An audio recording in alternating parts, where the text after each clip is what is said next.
News click Chinese source से पैसा लेता था, ये आ चुका है, इसलिए इसको बोलने में कोई बुराई नहीं है। तो उस वक़्त किसी ने कुछ नहीं बोला जब ये मनीष कश्यप पे जो कि उसको यूएपीए लगा के अरेस्ट, एनएसए लगा के अरेस्ट किया गया, उसको फंसाया गया झूठे केसे में, तो वो सब पे ये कुछ नहीं बोले। अभिव्यक्ति की स्वतंत्रता की आड़ में ये कुछ नहीं कर रहे हैं, दूसरे देशों की, चाइना की दलाली कर रहे हैं और कुछ नहीं कर रहे हैं। सीधी सीधी बात है कि ये बाहर से पैसे लेते हैं और हमारी सरकार को, यहाँ जो केंद्र सरकार है या जो भी सरकारी गतिविधि हो रही है, आप कोई भी वीडियो उठा के इनका देख लीजिए, बिल्कुल गलत, बिल्कुल दिन का रात झूठा बनाते हैं, झूठा बोलते हैं। और इनके वीडियो के लाइक्स और ये सब फेक बढ़ाए गए हैं, इतने ज़्यादा सब्सक्रिप्शन और इतना चीज़ें जो बढ़ाई गई हैं वो उसी पैसे से बढ़ाई गई है। 38 करोड़ रुपए अभी तक ईडी ट्रैक कर चुकी है। ये इनका दोहरा मानदंड है, ये दिखाई दे रहा है। मनीष कश्यप पे अभी पिछले हफ्ते भी एक मुकदमा बनाया गया है और जो पुलिस टीम उसके साथ एस्कॉर्ट कर रही थी, उसने जो बयान मीडिया को दिया जब वो कोर्ट से आ रहा था, तो उसको लेके भी एक्शन हुआ है। तो ये दोहरा मानदंड है। कोई आदमी कुछ बोलना चाह रहा है, बताना चाह रहा है, उसकी अभिव्यक्ति की स्वतंत्रता है, वो एक पत्रकार है, ये तो सच्ची पत्रकारिता है। उस वक़्त इनमें से कोई भी नहीं बोला, कोई जो तथाकथित बड़े पत्रकार थे इनमें से किसी ने नहीं बोला, किसी पॉलिटिकल पार्टी ने ये नहीं बोला कि ये गलत हो रहा है और इसको छोड़ देना चाहिए। ये बिहार सरकार की कंडेम किसी ने, भर्त्सना किसी ने नहीं की। सर, जिस तरीके से अभिसार शर्मा के ऊपर एक्शन लिया गया है, जिसको लेकर अलग पत्रकारों की लॉबी जो है वो ये कह रही है देश में लोकतंत्र की हत्या हो रही है। एक ऐसा पत्रकार जो कि पत्रकारिता के नाम पर चाइना से फंडिंग लेता है, देश का विरोध जो है वो प्रोपेगेंडा चलाता है, उसके लिए इंडिया गठबंधन का इस तरीके से रोना। और जो बिहार का बेटा है मनीष कश्यप, जिसने हमेशा ही बिहार के मुद्दों को उठाया, जब उसके ऊपर गाया गया तब किसी राजनीतिक पार्टी ने अपना मुंह क्यों नहीं खोला, तब क्यों नहीं कहा कि देश में लोकतंत्र की हत्या हो रही है। जिस तरीके की चीजें आज मनीष कश्यप के साथ हो रही हैं, बिल्कुल सही बात है। ये दोहरे मानदंड है, ये दोगलापनी है और कुछ नहीं है। जो भी अभिसार शर्मा और उनके साथ जो 7-8 लोग और जो अभी पकड़े गए हैं, जिनकी डिटेल निकाले जा रहे हैं, जिनकी बैंक स्टेटमेंट निकाली गई है, जिनका कि प्रूफ आ चुका है कि वो न्यूज़ क्लिक से पैसा लेते थे और न्यूज़ क्लिक चाइनीज़ सोर्स से पैसा लेता था, ये आ चुका है, इसलिए इसको बोलने में कोई बुराई नहीं है। तो उस वक़्त किसी ने कुछ नहीं बोला जब ये मनीष कश्यप पे जो कि उसको एनएसए लगा के अरेस्ट किया गया, उसको फंसाया गया झूठे केसे में, तो वो सब पे ये कुछ नहीं बोले। अभिव्यक्ति की स्वतंत्रता की आड़ में ये कुछ नहीं कर रहे हैं, दूसरे देशों की, चाइना की दलाली कर रहे हैं और कुछ नहीं कर रहे हैं। सीधी सीधी बात है कि ये बाहर से पैसे लेते हैं और हमारी सरकार को, यहाँ जो केंद्र सरकार है या जो भी सरकारी गतिविधि हो रही है, आप कोई भी वीडियो उठा के इनका देख लीजिए, बिल्कुल गलत, बिल्कुल दिन का रात झूठा बनाते हैं, झूठा बोलते हैं। और इनके वीडियो के लाइक्स और ये सब फेक बढ़ाए गए हैं, इतने ज़्यादा सब्सक्रिप्शन और इतना चीज़ें जो बढ़ाई गई हैं वो उसी पैसे से बढ़ाई गई है। 38 करोड़ रुपए अभी तक ईडी ट्रैक कर चुकी है। तो और भी बहुत सारा पैसा दूसरे सोर्सेज से भी आया होगा, बहुत सारा गलत काम ये कर रहे हैं। तो वो सब अभिव्यक्ति की स्वतंत्रता की आड़ में या पत्रकारिता की आड़ में ये कर रहे हैं। मनीष कश्यप का जो विषय हुआ, जब भी उनको अरेस्ट किया गया, तो किसी पत्रकार ने, किसी पॉलिटिकल पार्टी ने, किसी मीडिया हाउस ने कोई कंडेमनेशन कुछ नहीं किया, कोई कंप्लेंट नहीं लगाई, कहीं कोई चीज़ नहीं बोली। मनीष कश्यप क्या करता था, जाकर साइट पर जहाँ पुल बन रहा है वहाँ पर वो, या रोड बन रहा है वहाँ पर वो सीधे सीधे सवाल, वो जो लेबर है, जो वहाँ पे ठेकेदार है या जो भी जूनियर इंजीनियर वहाँ साइट पे होता था, उससे वो सीधे सीधे सवाल करता था कि जो मैनुअल में लिखा है या वर्क ऑर्डर में ये लिखा है, आप इतनी रेत क्यों मिला रहे हैं, इतना सीमेंट क्यों मिला रहे हैं, क्यों नहीं मिला रहे हैं। थोड़ा फील्ड की जो पत्रकारिता थी उस तरह करता था, तो उससे लोग अनॉयड थे। बिहार सरकार तो बहुत ज़्यादा अनॉयड थी और एक उनकी मानसिकता हो गई थी कि इसको कहीं फंसाया जाए, और उन्होंने उसको फंसाया भी।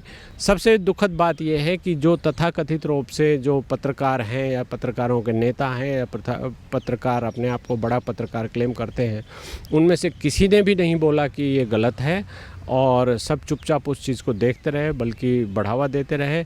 और अब जब ये इनका सर्च किया गया है, इनके फ़ोन और लैपटॉप लिया गया है पुलिस द्वारा, जो कि स्टैंडर्ड किसी भी साइबर क्राइम में या किसी फाइनेंशियल फ्रॉड में बहुत स्टैंडर्ड चीज़ है। वो कहीं भी जब रेड होती है इनकम टैक्स की, ईडी की या स्पेशल ब्रांच की या किसी ऐसे डिपार्टमेंट की, तो वो लैपटॉप और फ़ोन सबसे पहले आपसे ले लेते हैं, आपसे लॉगिन कराकर आपकी चैट और सब कुछ देखते हैं। चूँकि ये लोग एप्पल के फ़ोन रखते हैं और उसमें से चैट को डिलीट कर देते हैं, जो कि पुलिस के हाथ लगती नहीं है। तो पुलिस अब इनसे लॉगिन कराकर और इनके सारे चैट डाउनलोड कर लेगी, तब इनकी पोल पट्टी खुल जाएगी। ये हाल फिलहाल में पुलिस ने भी आईटी में ये चीज़ सीख लिया है कि ये इन्हीं से लो और इनके लैपटॉप का लेके जो भी डेटा इन्होंने डिलीट किया है, हार्ड डिस्क इनकी लेकर उसको रिट्रीव कराए, डेटा को वापस निकाला जाता है, तब जाकर इनकी पोल पट्टी खुलती है। ये हाल फिलहाल में पिछले 1-2 साल में कई केसों में किया गया है, आपने देखा होगा।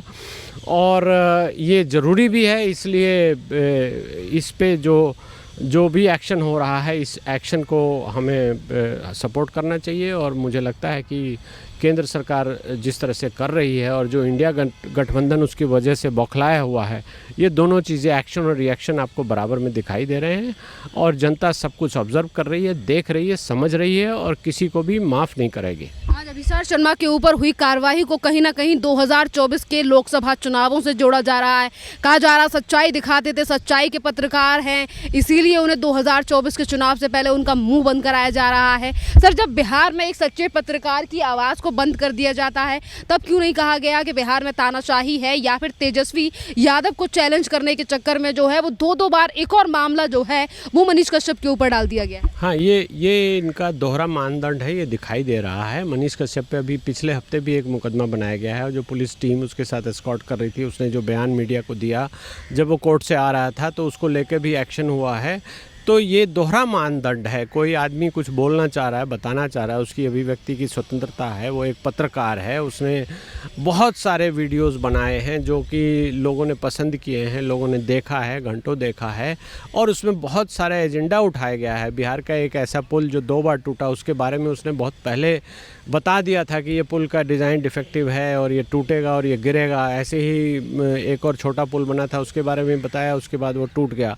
फिर रोड के बारे में बताते हैं, वो नदी के घाट पे जो पानी बोल्डर डालने की प्रक्रिया होती है उसके बारे में बताते हैं। चूँकि वो खुद सिविल इंजीनियर हैं, तो वो ऐसी बातों को समझते हैं और जनता के नॉलेज में लाते हैं। यही तो सच्ची पत्रकारिता है।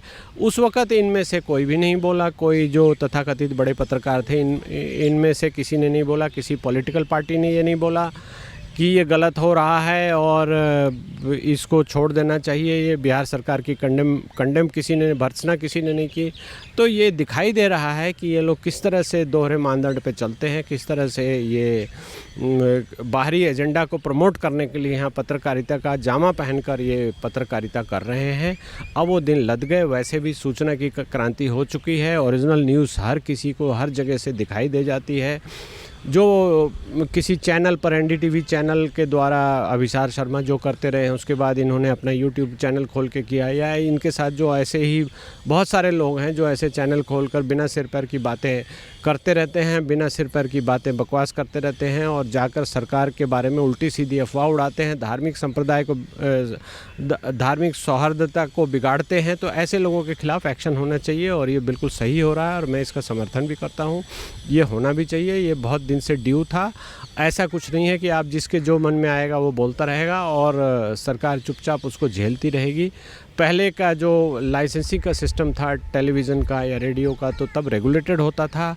अगर कोई घटिया आदमी उसके पीछे आ गया जिसका बैकग्राउंड गलत है, तो उसको लाइसेंस देने में चेक होता था, लाइसेंस नहीं दिया जाता था, या डायरेक्टर भी चेंज करते थे। जो टीवी चैनल थे, सैटेलाइट टीवी के चैनल, उनका भी वेरिफिकेशन होता था। अब ऐसा नहीं है। अब हर कोई जो टेंटेड है या जो गलत है, जिसकी नीयत या जिसकी मंशा है गलत, वो भी एक चैनल खोलकर, यूट्यूब चैनल खोलकर कुछ भी करके बकवास करता रहेगा, सरकार विरोधी काम करता रहेगा और बाहर से पैसा लेता रहेगा। ऐसे बहुत सारे लोग चिन्हित हो चुके हैं।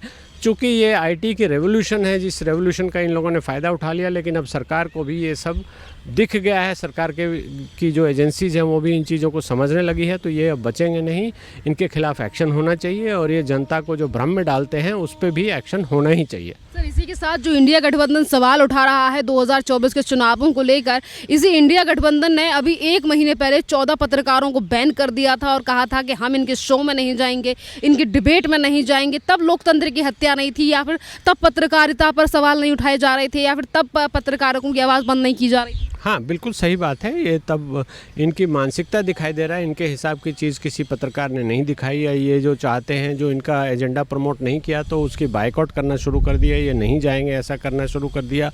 लेकिन ये अपनी मानसिकता से पीड़ित है, इनके दिन लद चुके हैं, इनको पता नहीं है कि इनको अब लोग बुलाना भी छोड़ चुके हैं। और जब से हमारी जो न्यू मीडिया आई है, इंच इंच की खबर, हर छोटे से इवेंट की खबर नेट पे आ जाती है, यूट्यूब पे आ जाती है, हर गली हर मोहल्ले में कॉटेज इंडस्ट्री की तरह मीडिया के चैनल्स चल रहे हैं, यूट्यूब के चैनल्स चल रहे हैं जो कि ओरिजिनल न्यूज़ देते हैं। वहाँ पे कोई टेंटेड नहीं है। हो सकता है उनका देने का तरीका गलत हो, लेकिन जो इन लोगों का जो बड़े बड़े लोगों को जो मोनोपोली थी, जो बड़े पत्रकार बनते थे, उनकी मोनोपोली को तोड़ दिया गया है। जो झूठ बोलते थे उनकी झूठ को पकड़ लिया गया है, पकड़ा जाता है, और जनता भी सारी चीज़ों को समझ रही है। इसलिए ऐसे लोगों के दिन अब मुझे लगता है लद गए हैं।